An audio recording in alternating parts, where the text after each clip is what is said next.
Hey everyone, Scott here to discuss Guy Ritchie's The Covenant, starring Jake Gyllenhaal and Dar Salim, and directed by, well, what does that title imply to you? Guy Ritchie. So, I have seen this movie before in theaters, and I don't remember too much about it except it was intense. But let's see how this goes. Let's get into the movie.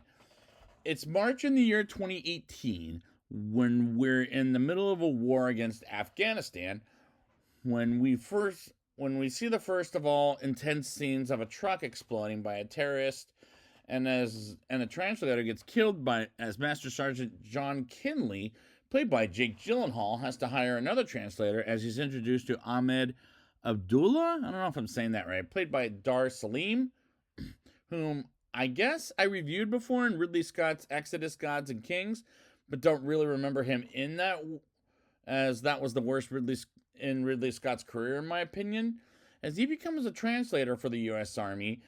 And his first mission is to spot heavy firearms from the Afghans, as Ahmed is asked does he know about what cooks around here, is my guess. He's from the area, despite the actor is from Baghdad, Iraq. And I really like this character as he's relatable, whereas John comes off like a hard ass. The American soldiers have a barbecue picnic and dedicate to Jack Jack, who was the guy that died in the first scene. As they get back to base, and John has a conversation with Declan O'Brady, played by Alexander Ludwig from TV's Vikings, and a ton of movies I reviewed him in, like The Hunger Games, Lone Survivor, and the last two Bad Boys films. And John goes to Ahmed and shows him a photo of a man named Faraj, whom he recognizes they interrogate with at night about the IEDs, which has something to do with an explosions, as Faraj threatens Ahmed's family as he begs for a shit ton of money, and John doesn't know it until they get back to base, until John learns Faraj threatened Ahmed. And the cinematography in this is well done, as this is maybe the best looking movie in director Guy Ritchie's resume. Ahmed tells John something is wrong and asks them to pull over, as he believes they're walking into a trap and a sense of traitor in his group of men, as he points a gun in one of the soldiers' throats, who I'm thinking was Faraj, because Ahmed is led to believe he's a fucking traitor, while John is careless enough to not give a fuck. And they bump into an ambush, and they get back to base, and John Skypes with his family, including his wife Caroline. And I don't care enough for that character because she's not that important to me, in my opinion. And Ahmed gets back home to his wife, and she's pregnant with a baby. And the soldiers go on a 3-hour drive to get some terrorists, while Ahmed feels something is not right, as one of the terrorists is lying to the soldiers about the explosives. And this movie is fucking intense throughout. They find vests of explosions as they find more terrorists and shoot their asses dead, as one sneaks up and shoots Ahmed in the face, but he's fine while John shoots the motherfucker dead, and they go outside and finds one of their own shot dead, and the soldiers get attacked by the fucking terrorists as helicopters are on the way. And I was on the edge of my seat during this sequence, as John and Ahmed get away without the ones who are dead, which are most of his team, and they get a fucking flat tire, which is such an inconvenient timing on John's part, as the terrorists catch up to their cars, while John and Ahmed run for their lives. And I got very scared for John and Ahmed, as they're both behind enemy lines, and this movie is gripping me like I don't know what the fuck's going to happen next at this point. John wakes up and Ahmed tells them terrorists are coming towards them, and start running for their lives, and kills every single terrorist out there and hide from those assholes, and gets to a building that smells so bad. And I got worried for these two guys hiding from the terrorists going to get out of trouble. And that's how gripping this movie is, and the writing is tremendous for that reason, as the actors did well for their performances. John wakes up to find Ahmed, as they find terrorists find Jock and knock John out, and Ahmed is nowhere to be found until he shoots the terrorist dead before they kill him and saves his life. and takes him back to base on a long journey as Ahmed took John like he was one of them and carries and feeds them, while John is unconscious, taking a car and gives a couple of terrorists a ride a few kilometers, while Ahmed is driving, and John is in the back, and I'm getting scared in the most intense way possible.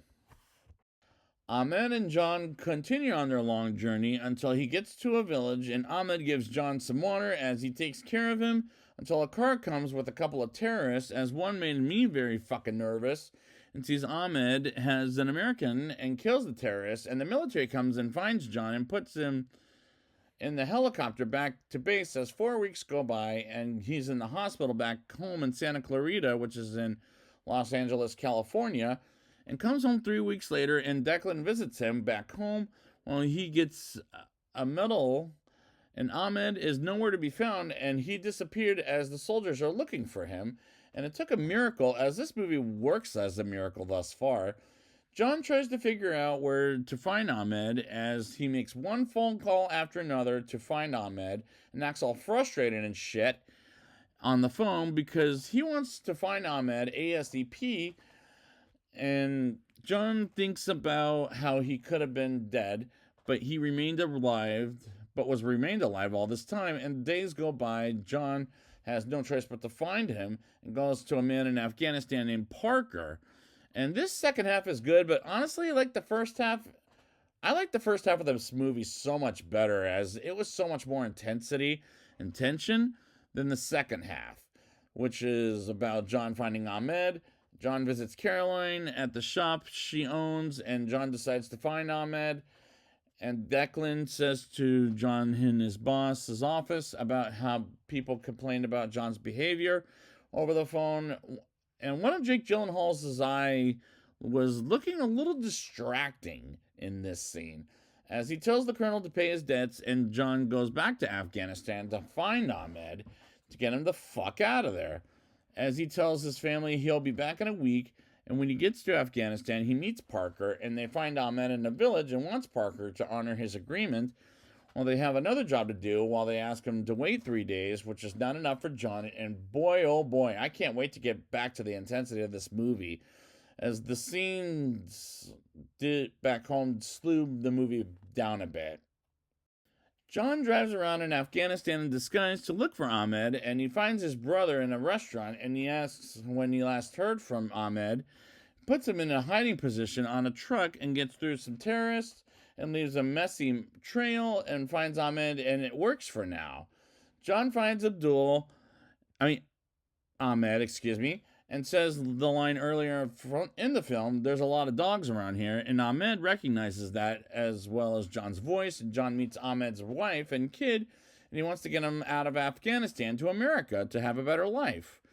And they go towards a dam and to get them out of there, almost getting themselves killed until Parker comes into the rescue and takes Ahmed and his family, as well as John, on a helicopter to an airplane to America. And the climax was intense, but not as intense as the first hour of the movie. But did I like the intensity of it? Let's find out in a rating, shall we? I'll give this movie a 7.1 out of 10. I really like and related with Ahmed throughout, while John comes out like a hard ass. And I don't get to know the soldiers too well, while the cinematography is well done, as this is the best looking movie in director Guy Ritchie's career, in my opinion, as this movie is fucking intense throughout. At one point, there were sequences I was really on the edge of my seat. The movie was gripping me like it's fucking unpredictable, as there were times I was getting worried for the two main characters, like, are they going to get out of it? And luckily they both do by the end of it, spoiler alert. And the writing is tremendous for that reason, as the actors did well with their performances, and I was scared for the two characters, as I didn't think they were going to get out of it alive. And it's very effective. I would have given this movie a 7.6 out of 10, but the reason I'm giving it a 7.1 out of 10 is because the first half was intense as hell, but the second half, in my opinion, just died down by 5 inches. But otherwise, the last half an hour of the movie was intense, but not as intense as the first hour. And this is a recommendation, but the first hour half worked better than the second half, as it was intense, but it was a good movie, and I recommend people seeing this movie for a war movie. So I would like to thank you guys for joining me, and next time I will be back with another Guy Ritchie film called, let's see here, it's called The Ministry of Ungentlemanly Warfare. And then that's going to be the last until we get Guy Ritchie's next movie, which will be out in a little while. I don't know when. But until then, sir, yes, sir.